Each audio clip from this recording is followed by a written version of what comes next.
Today we're gonna see some ideas or techniques about how do I finish up my kicks to make it really work on a track. I've been working on these kicks for a couple of weeks now. I'm creating my very first sample pack, only kicks at the moment, maybe bass lines to go with the kicks. Anyways, I guess when you're done with the Sonic Academy Kick 2 and you're happy with the results, I think instead of jumping right away into EQing and things like that, I will probably just render the sound.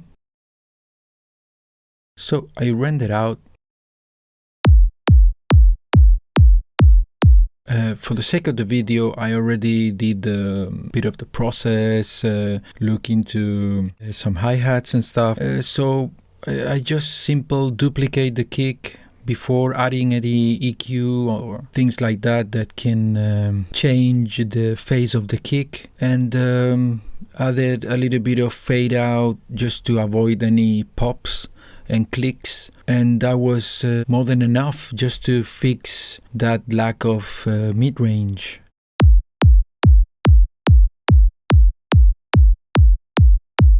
I also added a hi-hat just to remove that digital harshness from the top end.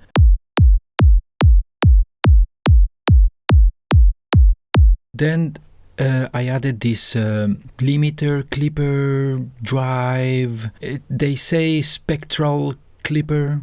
I think it's saturate. It's very much one of those kept secret on the industry. Nobody talks about it, so I'm happy to show you this plugin. It's a clipper, but it works a lot of like a limiter, also reducing the peaks, but it just glues everything together in a way that's very, very hard to achieve with a compressor or a normal limiter.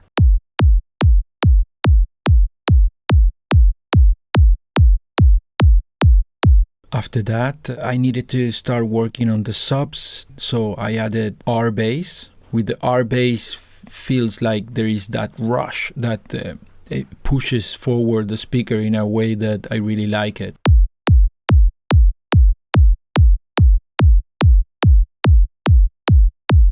And that's pretty much it. At this point, I wouldn't go any further, like EQing and stuff, although I can hear that some stuff can be fixed, like balancing the subs, maybe adding a little bit more EQ to the mids. But at this point, what I will do is just bounce it. So because I'm not sure about what is missing yet, because I'm in solo, I imported to a groove agent. That's what I do also with the bass line, note by note, so I can compare which key sounds better and things like that, because now they are both in audio, so I can play around a little bit with the phase, but it's much more easier just to pick the right key for the kick than to play around even more with the phase and things like that. Going back to analyze the kick,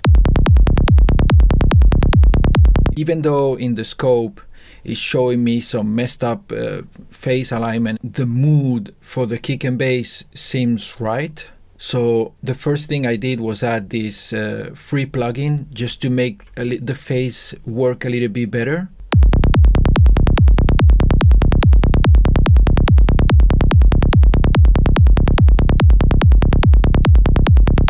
Okay, so it doesn't have that gunge, gunge, gunge, gunge. And then I decided to lower a little bit that high peak and boost what was missing. So I added this very nice EQ, clean linear phase EQ, and I made this shape. So to me, that's a winner. And now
Now I'm pretty sure I can start the track, not worry too much about the kick and the bass anymore. I will leave it in MIDI for maybe half of the track before I bounce it, just to make sure that it's working.